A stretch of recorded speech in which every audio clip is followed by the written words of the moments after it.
There was a highly revered saint known as Pundalik. Pundalik has come to be known as a symbol for supreme unconditional love. His heart was so open and his love forgot no one. Pundalik's devotion caused God to go looking for him. Pundalik lived in Maharashtra and he was not always a saint. His profession was that of a local goon who used to harass people. He mistreated and abused his own parents and cared little or nothing for no one except himself.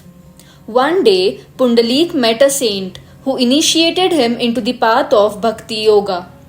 Pundalik began his spiritual practice but was unable to change his evil ways. He could not still control his mind and was not able to experience any inner peace.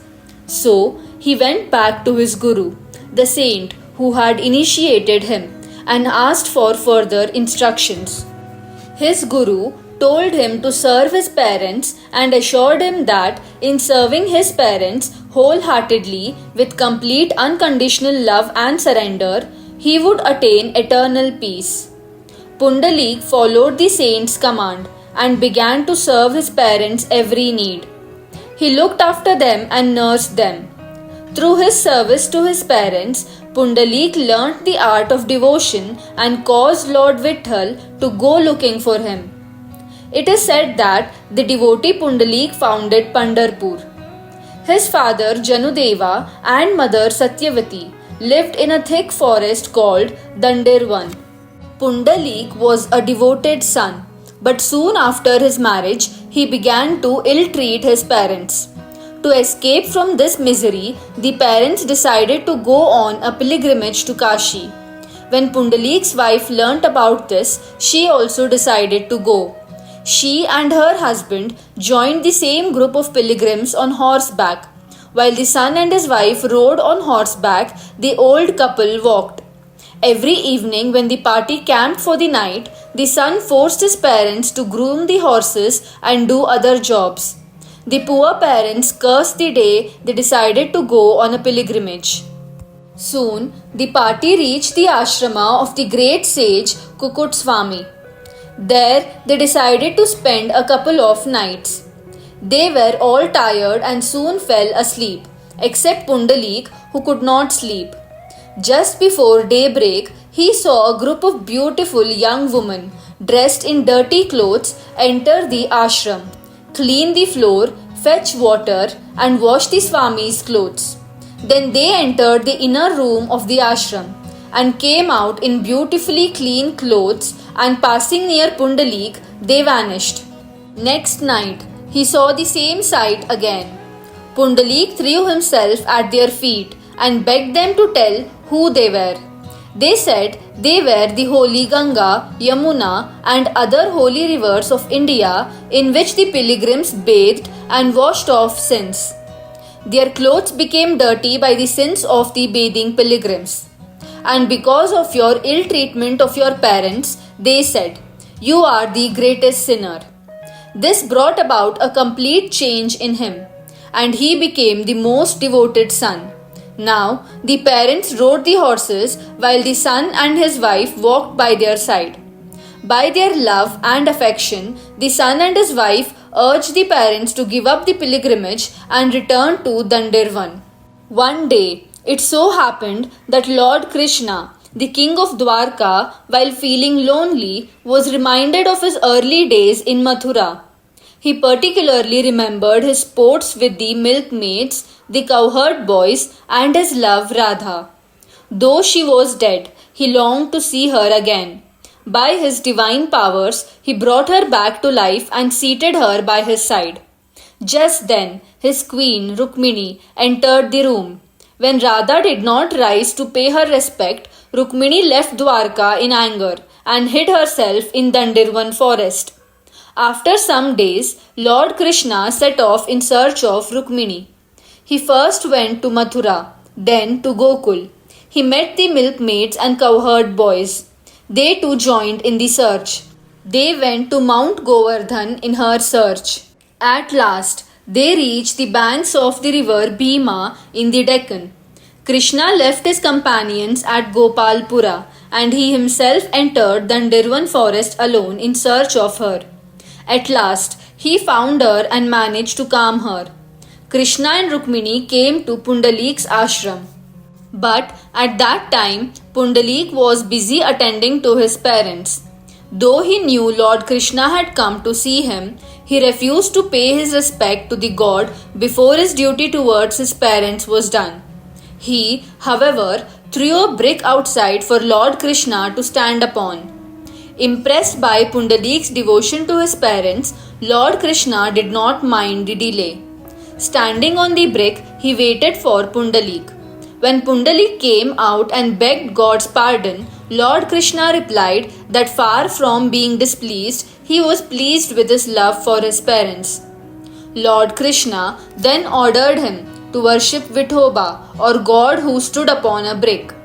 Pandharpur is a revered pilgrimage destination now with plenty of temples. An imposing temple was built at the place where Krishna and Pundalik had met. Inside the temple stands Krishna's image on a brick. By his side stands the image of Rukmini. This temple, covering a vast area, has a total of 6 gates. Lofty walls and colossal towers are the landmark signs of this lovely shrine. Situated on a high platform, the temple stands 350 feet east-west and 170 feet northwest. The entry to the temple is through the Namdev gate, which is characterized by a flight of 12 steps. The Pandharpur Vittal temple has a mandap in the beginning consisting of a Nagar Khana where various musical instruments are placed. 2 deep malas can be seen in the west that is lit during festive occasions. The Chowk is lined on both sides with rooms for resident devotees. The mandap also has shrines dedicated to Garuda and Hanuman. The Chowk leads to the Solakambi Mandap, meaning a mandap with 16 pillars. The beautiful chamber is engraved with Krishna Leelas and the avatars of Lord Vishnu. The entrance to the shrine is through a silver door named as the Rupyatsa Darwaza. The idol of the deity Vithala or Vithoba is made of black stone 3.5 feet tall. The idol has a Shivalinga on his head and the Kaustuba Mani around the neck. The idol is placed in front of a Prabhaval, a silver plate in the sanctum. Several smaller shrines dedicated to Lord Ganapati, Garuda, Lord Krishna's consorts Rukmini, Satyabhama and Radha, Kashi Vishwanath, Lord Ram and Lakshman, Kala Bhairava, Dattatreya and Narsoba are present inside the Vitthal Rukmini Mandir or Panduranga temple complex. Prettily placed on the majestic banks of river Chandrabhaga, the temple portrays Lord Vitthal as its chief deity. Vitthal is one among the manifestations of Lord Vishnu. The main shrine is a 5-story building with a pyramidal gun spire. The statue of Jai and Vijay flanks Lord Vitthal. The main attraction in the square-shaped temple is its portico.